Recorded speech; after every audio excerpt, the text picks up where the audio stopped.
Lima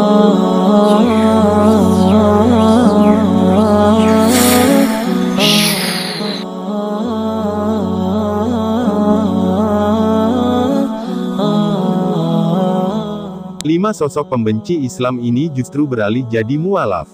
Islam merupakan salah satu agama paling kerap disalahartikan sepanjang 2 dekade terakhir. Banyak cap intoleran, radikal, serta mendukung kekerasan ala teroris disematkan kepada penganut Islam. Tudingan-tudingan itu semakin marak di negara barat. Korbannya adalah para imigran. 5 sosok dalam daftar ini punya satu kesamaan. Mereka dulunya percaya bahwa Islam adalah agama yang memicu kekacauan di dunia.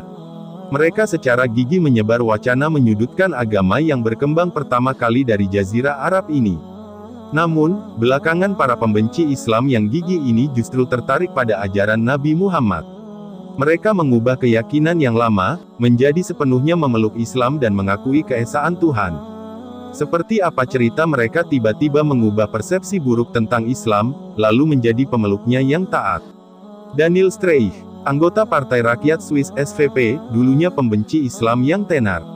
Daniel Streich sangat menentang keras pembangunan masjid di negaranya selama kurun 1990-an. Situs IslamicBulletin.com melaporkan Streich penganut Kristen taat. Dia dibesarkan dengan ajaran Kristiani dan semasa kecil pernah bercita-cita menjadi pastor. Namun ketika remaja niatnya berubah. Ia mulai gemar berpolitik dan tanpa ragu terjun langsung menjadi anggota partai ternama di Swiss. SVP bukan partai sembarangan. Di dalamnya terdiri dari cendekia, ilmuwan, pelajar, dan pegiat bukan dari kalangan Muslim. Partai ini menjadi penentang nomor wahid penyebaran Islam di Swiss dan Streich paling vokal menyerukan penutupan masjid di seantero negeri coklat ini. Dalam usahanya menyingkirkan Islam dari Swiss, lelaki ini malah mempelajari Al-Quran dan Islam. Ia berharap dengan memahami ajaran Nabi Muhammad itu, dia mampu meruntuhkan iman kaum Muslim. Yang terjadi, ia malah terpesona dengan agama rahmatan lil alamin ini. Semakin jauh Streich belajar Islam, semakin tenggelam dia dalam keindahan agama samawi itu. Dia akhirnya menjadi mualaf 6 tahun lalu. Banyak perbedaan saya dapatkan ketika mempelajari Islam. Agama ini memberikan saya jawaban logis atas pertanyaan hidup penting dan tidak saya temukan di agama saya, katanya. Arnoud van Don. Arnoud van Don adalah produser, Fitnah, sebuah film yang menghina Nabi Muhammad diluncurkan pada 2008. Secara mengejutkan, pegiat anti-Islam asal Belanda itu kemudian menjadi mualaf awal 2013. Dia bahkan melakukan ibadah haji untuk pertama kalinya 9 bulan setelah mengucap syahadat. Dia mengatakan mendapat ketenangan setelah menjadi seorang Muslim. Berita Don menjadi seorang Muslim menjadi gaung besar di media-media barat kala itu. Sebelum jadi mualaf, Don adalah bekas wakil ketua Partai Kebebasan Belanda PVV pimpinan Geert Wilders, politisi Belanda terkenal dengan gerakan anti-Islam. Namun, setelah mempelajari Islam, Don akhirnya memutuskan untuk menjadi mualaf. Dia bersyahadat di akun Twitter miliknya dengan menggunakan bahasa Arab dan mengejutkan semua orang. Don, 46 tahun, merupakan sosok yang sopan dan lembut. Dia percaya bahwa Islamofobia atau diskriminasi terhadap Islam dan kaum Muslim di Eropa berasal dari media-media Barat dan upaya pemerintah untuk memperlihatkan citra Islam yang gelap. Dia bahkan mengatakan jika orang-orang di Eropa tahu betapa indah dan bijaksananya Islam, maka mereka semua pasti akan menjadi mualaf. Semakin saya membaca juga Al-Quran, semakin saya yakin bahwa Islam adalah agama yang benar-benar indah dan bijaksana, kata Don. Setelah dirinya menjadi mualaf, mantan rekan-rekan kerja di partainya dahulu sudah tidak pernah lagi berhubungan dengan Don. Saya belum berbicara dengan Geert Wilders sejak saya meninggalkan Partai Kebebasan.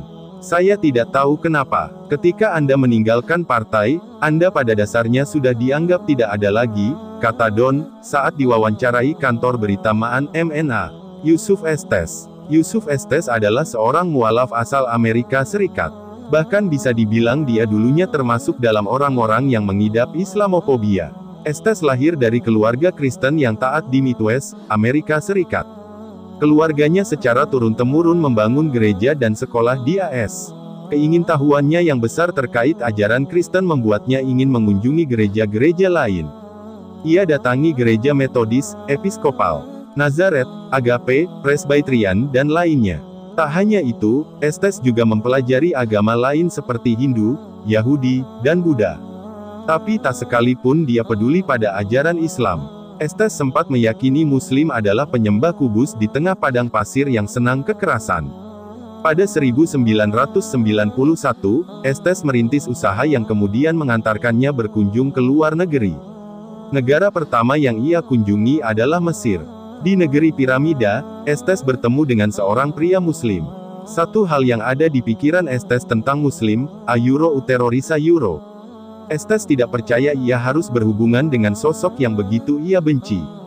Betapa terkejutnya Estes, ketika mereka berbincang, ternyata pria Muslim itu mengaku percaya pada kebenaran Injil serta menghormati Yesus, atau dalam Islam, disebut Nabi Isa. Mereka terlibat percakapan intim, kemudian akhirnya membawa Estes mengunjungi masjid.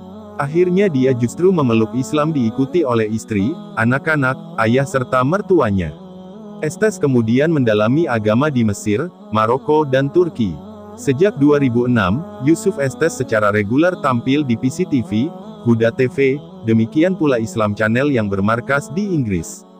Terry Holbrooks Jr. Banyak jalan seseorang beralih keyakinan menjadi seorang Muslim. Salah satunya adalah anggota polisi militer AS Terry Holbrooks Jr., yang pernah menjadi penjaga penjara Guantanamo. Di penjara inilah militer AS menahan tokoh Al-Qaeda dan Taliban yang dianggap paling berbahaya. Holbrooks bertugas di tempat paling mengerikan di muka bumi ini sepanjang kurun 2002 hingga 2003. Nurani Holbrooks terusik saat melihat para tawanan itu diperlakukan seperti binatang. Salah satu siksaan yang sering dilakukan untuk membuat stres adalah memaksa tahanan tidur di lantai dengan suhu dingin, lalu lantai tersebut dibanjiri air dingin. Darah menstruasi para penjaga wanita juga kerap diusapkan ke wajah para tahanan. Menurut Holbrooks, para penjaga dicekoki bahwa yang ditahan di situ adalah orang-orang paling buruk di dunia. Mereka adalah orang yang memusuhi AS dan anti-demokrasi. Kendati begitu, Holbrooks melihat fakta menarik. Walau disiksa seberat apapun, para tahanan ini tetap tegar. Di sel mereka tetap tersenyum dan berdoa 5 waktu sehari. Para tahanan mengaku tak pernah takut menghadapi apapun karena mereka merasa ada Tuhan yang selalu menjaga mereka. Pemuda ini mulai penasaran. Dia mempelajari Islam dan membaca-baca Al-Quran. Dia juga mulai membanding-bandingkan Islam dengan kepercayaan lain. Holbrooks mulai tercerahkan. Al-Quran adalah buku yang paling mudah dimengerti di dunia. Isinya simpel. Dia menjadi pembimbing untuk hidup, kata Holbrooks. Sejak 2005, Holbrooks berkomitmen masuk Islam. Dia perlahan mengamalkan semua ajaran Islam. Dia memulai hidup baru dengan meninggalkan rokok dan minuman keras. Holbrooks juga rutin salat 5 waktu. Holbrooks mulai menyuarakan apa yang terjadi di Guantanamo. Dia ingin dunia tahu soal kekejaman yang dilakukan AS pada musuh mereka. Masuk Islam. Dia perlahan mengamalkan semua ajaran Islam. Dia memulai hidup baru dengan meninggalkan rokok dan minuman keras. Holbrooks juga rutin salat 5 waktu. Holbrooks mulai menyuarakan apa yang terjadi di Guantanamo. Dia ingin dunia tahu soal kekejaman yang dilakukan AS pada musuh mereka. Ibrahim Killington. Tragedi serangan teroris tanggal 11 September tahun 2001 telah memberikan andil besar atas tumbuhnya Islamofobia di dunia barat, utamanya Amerika Serikat. Namun, peristiwa itu juga memberikan hidayah bagi sebagian besar orang betapa agungnya Islam lalu memeluknya. Inilah yang terjadi terhadap Ibrahim Killington. Saat tragedi itu berlangsung, dia menganggap Muslim sebagai penjahat kemanusiaan dan berniat untuk memerangi Islam. Namun, di tengah upaya untuk bergabung dengan tentara AS, dia malah mendapatkan hidayah dari sebuah siaran radio. Pikirannya pun tertarik untuk mempelajari Islam lebih jauh dari apa yang dipahaminya. Sejak itu, ia terus mendalami Islam dan akhirnya memeluk agama ini.